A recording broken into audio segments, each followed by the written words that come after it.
여러분 안녕하세요. 2020 중국 화장품 산업 트렌드 탑 10의 발표를 맡은 리치24시 코리아의 손성민 지사장입니다. 네, 올해는 코로나뿐만 아니라 여러 가지 대내적인 일들이 많았죠. 그래서 중국 화장품 시장도 상당히 변화가 많을 것으로 예상이 되었는데요. 오늘은 이제 올해 중국 화장품 시장이 어떻게 변화했는지, 또 변화는 어떤 것들이 있었는지, 또 재미있는 일들, 또 우리가 또 짚고 넘어가야 되는 일들, 이런 것들에 대해서 간단히 알아보도록 하겠습니다. 일단 첫 번째로 부정적인 요소들, 특히 올해는 이제 코로나를 포함해서 굉장히 좀 부정적인 요소들이 많았는데요.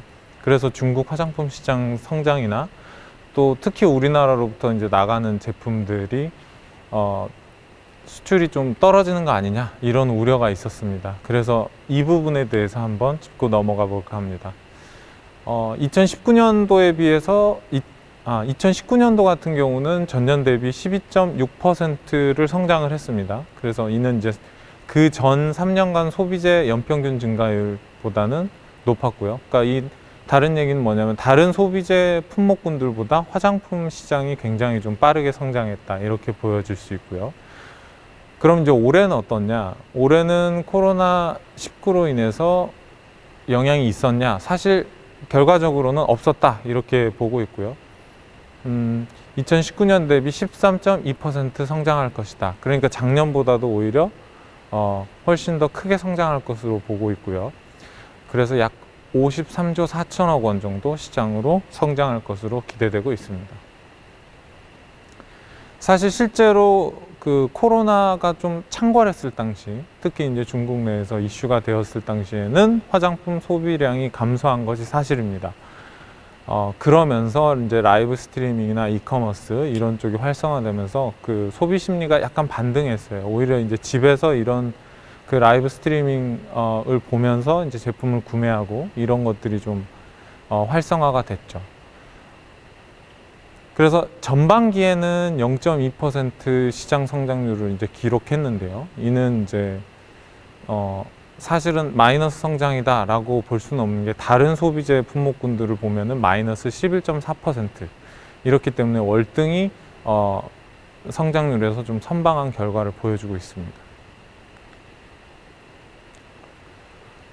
두 번째를 보시면 이제 중국 이커머스 시장, 제가 아까 말씀드렸듯이 이제 코로나나 이런 기타 등등의 요인으로 인해서, 그리고 오해는 하시면 안 되는 게, 원래 중국이 이커머스가 굉장히 강세인 시장이죠.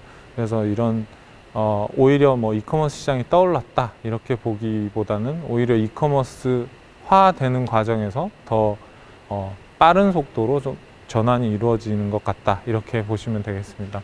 2020년 1분기에 보면 스킨케어 품목 매출은 늘었고 메이크업 품목 매출은 줄었던 게 좀 확연하게 좀 드러났었던 적이 있었는데, 이걸 전체 전반기로 살펴보면 재밌는 거는 메이크업 품목도 상당히 많이 늘었고 스킨케어 품목도 늘었습니다.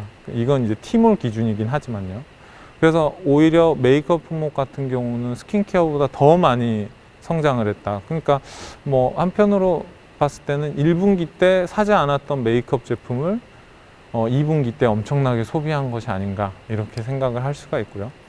그리고 이제 전반기에 가장 큰 쇼핑 축제였던 6.18 이제 쇼핑 축제에서는 징둥닷컴이나 티몰 같은 데서는 30%, 45% 가까이 전년 대비해서 성장을 하는 등 엄청나게 성장을 하고 있습니다. 특히 여기서 이제 볼 수 있는 게 앞서 설명했듯이 라이브 커머스, 이게 상당히 좀 활성화가 돼 가지고요. 또 기존에 우리가 알고 있었던 소위 말해서 3세대 라이브 커머스, 우리가 아는 왕홍들이 나와 가지고 이제 제품을 판매하고 홍보하는 이런 형태에서 진화해서 이번에는 이제 기업의 CEO들이나 연예인들이나 방송국 MC 이런 사람들이 또 이 라이브 커머스에 진출해서 제품을 판매하고 홍보하는 이런 변화를 좀 보여주고 있습니다. 네, 4세대 라이브 스트리밍은 이제 중국에서 대세다, 이렇게 말씀드릴 수 있는데, 2020년 1월 1일부터 6월 1일까지만 해도 개인 방송인으로 등록된 사람이 4만 명입니다. 4만 명이 타오바오에서만 21만여 개의 매장에서 라이브 스트리밍을 했어요. 자, 그래서 결과가 어떻게 나왔느냐. 27억 뷰가 넘는 이런 결과를 만들어냈고, 이 뷰로 인해서 전체 매출 117억 위안, 우리나라 돈으로 약 2조 원을 기록하게 됐습니다. 특히 이 여러 가지 이제 품목들을 팔았을 거 아니에요. 이 품목들 중에 이제 화장품의 매출이 약 20% 정도를 차지해가지고요. 20%라 그러면 약 4천억 정도를 판매를 했죠. 그리고 6.18 쇼핑 축제 기간 중에 화장품군의 구매 전환율, 그러니까 방송에 노출된 다음에 실제 사람들이 구매하는 것까지 이어지는 이 비율이 가장 높았다. 그리고 이제 관군제과 관련해서 사전 판매를 했는데, 이 대형 왕홍 2명이 개인 방송 접속자가 2억 명이 넘었어요. 그래서 매출 70억 위안을 기록했습니다.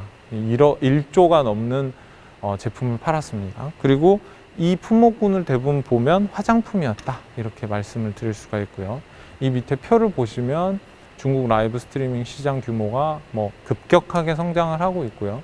또 라이브 스트리밍 유료 회원수, 그러니까 라이브 스트리밍 아무나 들어와서 이제 사는 게 아니라 이 스트리밍 회원을 가입해서 이제 방송을 보게 되는데, 회원수도 계속 꾸준하게 늘고 있다는 것을 보실 수가 있죠. 세 번째로 소비자 군들 중에 Z세대가 떠오르고 있다. 그 중에서도 2, 3선 도시의 여성 Z세대, 그리고 품목은 스킨케어에 향수에 집중해야 된다, 이렇게 메시지를 드리고 싶어요.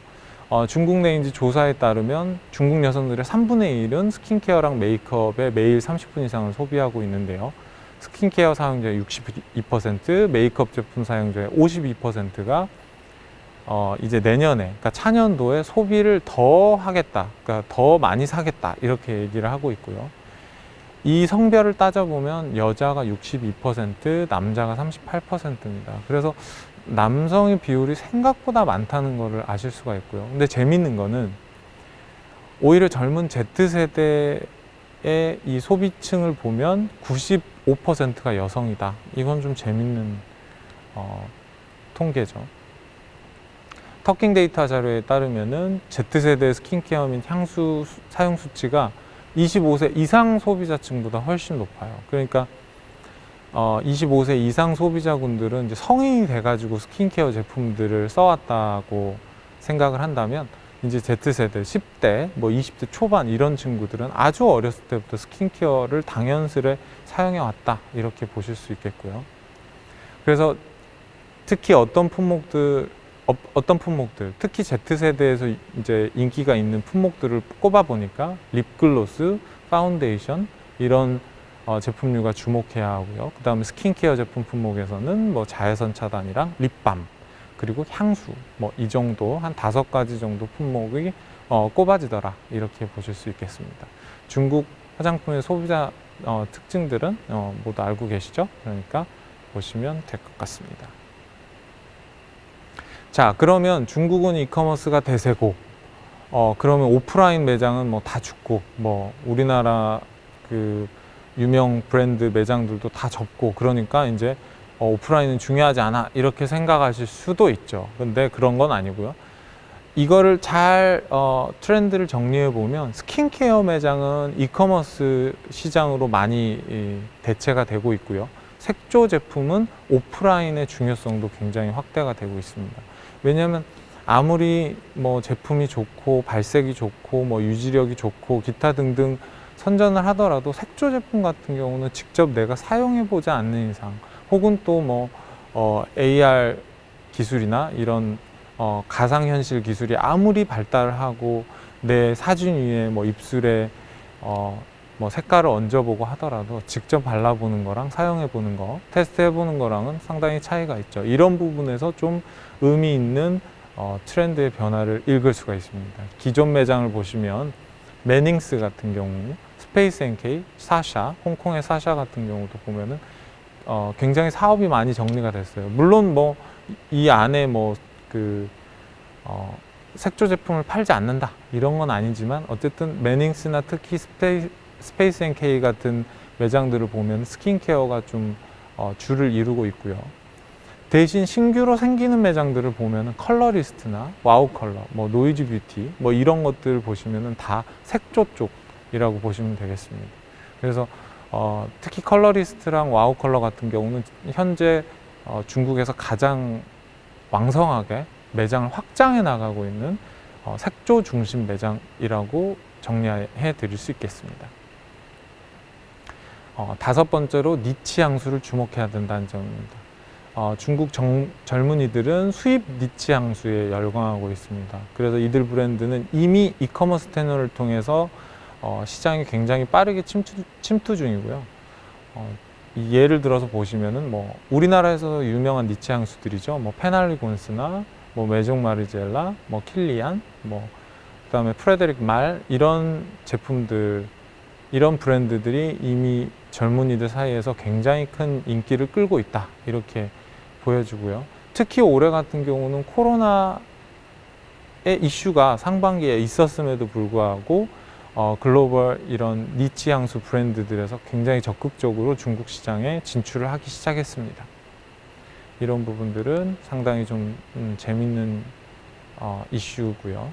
그 다음에 여섯 번째로 코스메슈티컬에 대한 얘기입니다. 사실 코스메슈티컬이라는 용어를 중국에서는 사용할 수가 없습니다. 특히 화장품에는 뭐 쓸 수도 없고 표현할 수도 없고 뭐 광고를 할 수도 없고요. 그리고 유명한 피부과 의사나 제약회사 뭐 이름들 이런 것들을 사실 쓰지는 못하지만 실제로 시장 안에 들어가 보면은 그런 광고만 하지 않을 뿐 피부과 의사가 이제 암암리에 그런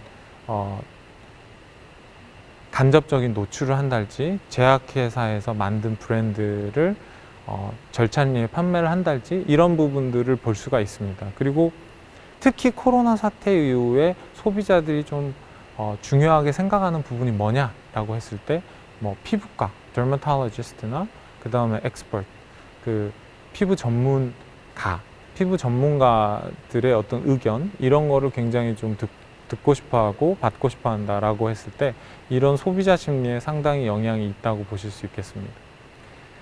재미있는 사실은 뭐냐면 화장품으로 제조하지 않고 의약품으로 제조해서 사실 화장품처럼 판매를 하지만 의약품 등록을 통해 가지고 마치 이거는 과학적으로나 뭐 의학학적으로 코스메슈티컬 같은 이미지를 풍기는 이런 그 전략을 가지고 제품을 판매하고 있는 브랜드들, 기업들이 상당히 많다. 그리고 이런 것들이 중국 사람들한테 현재 통하고 있다. 이런 부분을 상당히 좀 강조드리고 있고요.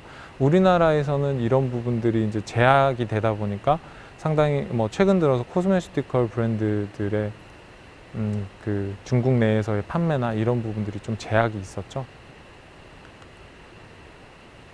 그래서 실제로 보면은 중국 내에서 주요 브랜드나 인기 성분들 이런 걸 쭉 보시면 뭐 히알루론산, 나야시나마이드뿐만 아니라 아미노산, 장미, 알로에, 알부민 이런 그 스킨케어 성분들이 상당히 각광을 받고 있고요.